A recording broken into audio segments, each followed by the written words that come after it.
शुक्रिया। मेरे वरिष्ठ साथियों, मंच में बैठे हुए गणमान्य जन, मैं इस नमाज के उद्घाटन के मौके पे दिल्ली से चल के आया हूँ और हरिओम गर्ग जी को शुभकामनाएं देता हूँ। यहाँ पे काफ़ी सारे लोग शहर के किनारे शहर हैं। मैं कुछ ऐसी बात करना चाहता हूँ जो शायद मीडिया और उस देश की दशा दिशा को प्रदर्शित करेगा। अभी कल पटना में इस देश के संपादकों का एक सम्मेलन हुआ जिसमें कुलदीप नैयर से लेकर ढेर सारे संपादक पहुंचे और वहाँ पे 4 बातें मुख्य तौर पे उभर के सामने आई। क्योंकि हम लोग जो काम कर रहे हैं उसके बैकग्राउंड के बारे में थोड़ा सा बता दें कि अभी तक मीडिया देश के हर डिपार्टमेंट, हर विभाग, हर शख्स की गतिविधि का खुलासा करता था, उजागर करता है, प्रकाशन करता है, लेकिन मीडिया के अंदर क्या कुछ स्याह सफेद हो रहा है उसके बारे में बताने वाला अभी तक कोई मंच नहीं था। हम लोगों ने न्यू मीडिया, इंटरनेट, मोबाइल के जरिए एक कोशिश की कि अभी इस देश में जो युवा वर्ग है, जो इस देश का भविष्य है, वो टेक्नोसेवी है, वो लैपटॉप वाला है, वो इंटरनेट वाला है, वो मोबाइल पे भी इंटरनेट एक्सेस कर सकता है। तो हम लोगों ने मीडिया के अंदर क्या कुछ हो रहा है उसके बारे में बेबाकी से, इसी जाबाजी से लिखने की शुरुआत की और हम लोगों की उम्मीद से परे देश विदेश में हिंदी भाषा में चलने वाला इस भड़ास मीडिया नामक .com पोर्टल को लाखों लोग रोजाना देखते हैं और हमारी पहल, हम लोगों की पहल को इस देश की सरकार, संस्थाएं, इंस्टीट्यूशंस नोटिस करती हैं। तो खबरें आती रहती है देश भर से कि कहाँ मीडिया में क्या कुछ हो रहा है, मीडिया में क्या बातें चल रही है, मीडिया को लेकर क्या नजरिया डेवलप हो रहा है। पटना में जो कल लीडर्स मीट हुआ उसमें 2 महत्वपूर्ण बातें उभर के सामने आई। कुलदीप नैयर ने कहा कि इमरजेंसी में पत्रकार डर गए थे और अब पत्रकार पैसे पे गिर गए हैं। एक ऐसा लीजेंड जो पत्रकारिता का आइकन माने जाते हैं, पत्रकारिता के महापुरुष माने जाते हैं, जिन्होंने सादगी और बेबाकी के साथ आज़ादी के आंदोलन के विस्थापन को झेलते हुए और कैसे कैसे उन्होंने जो है मुकाम हासिल किया। उस कुलदीप नैयर की पीड़ा यह है कि मैं अपने जीवन के शांत वेला में हताश हूँ, मैं निराश हूँ। ये मीडिया वो नहीं है जो हम लोग चाहते थे कि इमरजेंसी में पत्रकार डर गए थे और अब पत्रकार पैसे पे गिर गए हैं। एक ऐसा लीजेंड जो पत्रकारिता का आइकन माने जाते हैं, पत्रकारिता के महापुरुष माने जाते हैं, जिन्होंने सादगी और बेबाकी के साथ आज़ादी के आंदोलन के विस्थापन को झेलते हुए और कैसे कैसे उन्होंने जो है मुकाम हासिल किया। उस कुलदीप नैयर की पीड़ा यह है कि मैं अपने जीवन के शांत वेला में हताश हूँ, मैं निराश हूँ। ये मीडिया वो नहीं है जो हम लोग चाहते थे। मैं कुलदीप जी की बात इसलिए कोट कर रहा हूँ कि कहीं न कहीं अगर हम उनकी संवेदना को अपने में पाते हैं, उनकी सच्चाई को अपने में पाते हैं, तो हम लोग लगेगा कि हाँ ये हालात है। माफ करिएगा, अब जो इस देश का बड़ा मीडिया हाउस है, कॉर्पोरेट मीडिया जिसे कहा है, अब वो खुलासा करने, सच्चाई बताने के लिए हम लोग के सामने नहीं आता है। वो सच्चाई ढकने के लिए आता है, वो सच को छिपाने के लिए आता है।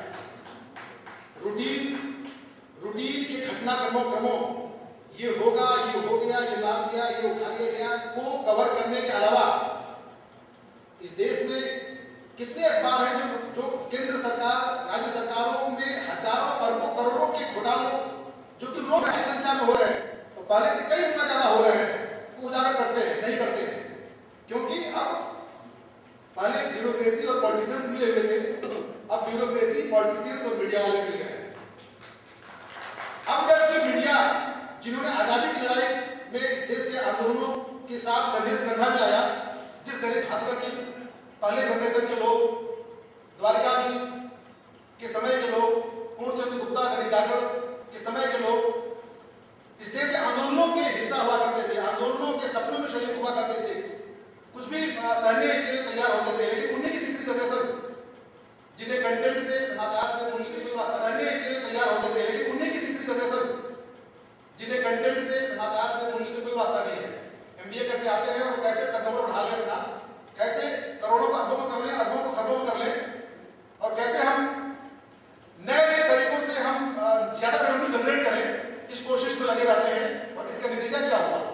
नतीजा ये हुआ कि कहा गया कि हे समाचार लाने वाले पत्रकारों, संपादकों, तुम लोग अब बिजनेस भी करो।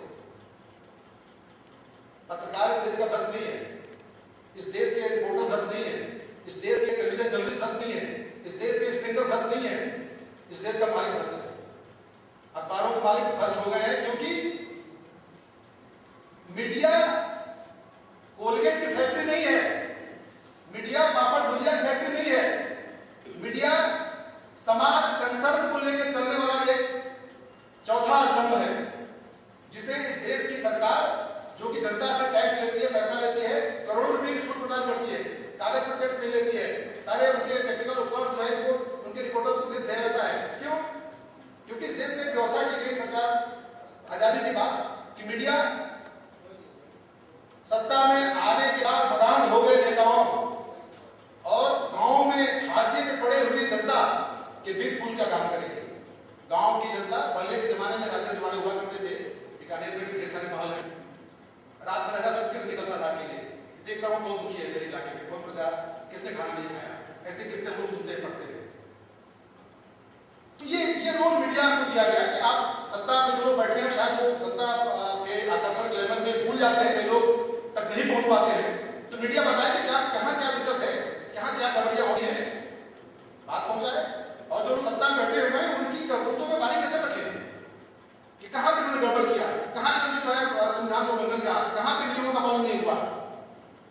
लेकिन अब ये नहीं होता है। अब नीतीश कुमार बिहार में ज्यादा तल गिरने वाले किसी अखबार का विज्ञापन बंद कर देते हैं और उसके बाद उसका मालिक घूमता रहता है, उसके पीछे रिपोर्टर को हटाता रहता है, ब्यूरो चीफ को हटाता रहता है और विज्ञापन लेता है। विज्ञापन मिलते ही कहता है भैया उससे समझौते हो गए बड़े बड़े हाउसों के। ऐसे में कोई क्या करे? ये तस्वीर का एक पहलू है जो कि बड़ा दुखद, बड़ा दुर्भाग्यशाली पहलू है, जिसके खिलाफ हम लोग लड़ रहे हैं। और हम उन जनरेशन, हम उन लोगों के समय के गवाह हैं जब हम लोगों के ऊपर भी दबाव पड़ा कि आप लोग संपादकीय के जो लोग हैं, जो जर्नलिस्ट हैं, वो काम करने के साथ साथ चुनाव के समय, चूंकि रिपोर्टर्स के रिश्ते अच्छे होते हैं पॉलिटिशियन से, बिजनेसमैन से, तो उनसे वो बात करें विज्ञापनों की, क्योंकि चुनाव लड़ रहे हैं, वो अच्छा खासा पैसा है, वो पैकेज लें, हम उनका लगातार जिताते रहें कि पहले पहले फोटो छापेंगे, खबर छापेंगे, वो हमारा पैकेज खरीद लें। हम लोगों ने विरोध किया कि नहीं।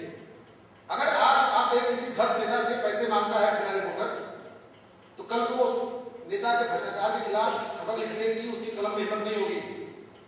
वो कहेगा कि तुम 1 लाख रुपया वाले लिए होते, तुमने क्यों लिखा? उसको जूते मारेगा जो राय उस पत्रकार को। कुलदीप निजर ने कल वही बात फिर कही थी, जैसे मैंने शेर जी को सुनाया भी, कि पत्रकार के पास कुछ नहीं होता है, केवल आत्मसम्मान, स्वाभिमान होता है और ईमानदारी होती है। यही हमारी कलम की ताकत है। जिस दिन हम इसका सौदा कर लेते हैं, उस दिन हमें कोई भी मार सकता है, कोई भी डरना बंद कर सकता है। गांधी जी के पास कुछ नहीं था, ईमानदारी थी, साहस था, स्वाभिमान था। एक हड्डी का आदमी वो पूरे देश, अंग्रेजों की कई मुल्कों की ताकत, फौजों के लिए जो है आतंक का पर्याय हो गया था। तो जागरूकता करने का सौदा करने आया है। ऐसे में जरूरत होती है जाबाजों की, ऐसे में जरूरत पड़ती है हजम की, क्योंकि इनमें वो दबाव नहीं आएगा। और शेष नारायण जी वरिष्ठ पत्रकार हैं, जिन्होंने अपनी पूरी जिंदगी दिल्ली में समझौते न करने में गुजार किया और उसके लिए उन्हें कितने संघर्ष करने पड़े, ये लिखते हैं अपने आर्टिकल में, आलेख में लिखा है। दरअसल ये जो छोटे छोटे अखबार शुरू हो रहे हैं जिलों से, ये जो इंटरनेट शुरू हो रहा है, ये जो ब्लॉग शुरू हो रहे हैं, ये जो पोर्टल शुरू हो रहे हैं, ये जो मोबाइल शुरू हो रही है, ये सही मामले में मीडिया का डिसेंट्रलाइजेशन है, मीडिया का डेमोक्रेटाइजेशन है, मीडिया का लोकतांत्रिकरण है। अगर हम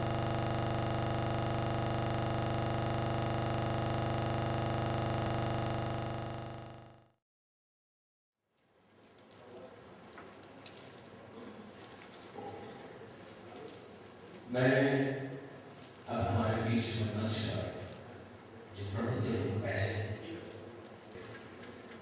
बीकानेर की एक ऐसी शख्सियत को आमंत्रित करना चाहूंगा जो न सिर्फ एक बहुत बड़े उद्योगपति हैं, व्यवसायी हैं, वरन जमीन से जोड़ करके समाज सेवा करने का आपका एक प्रखर जज्बा आपको भीड़ से अलग एक व्यक्तित्व देता है। चाहे वो कोई सामाजिक कार्य हो, चाहे कोई खेल हो।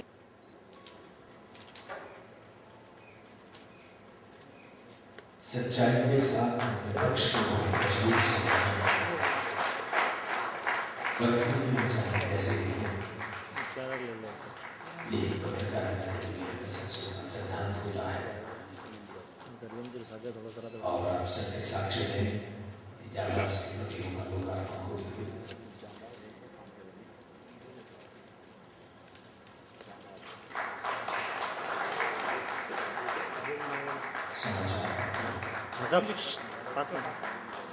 हमारे समाज का आईना होता है।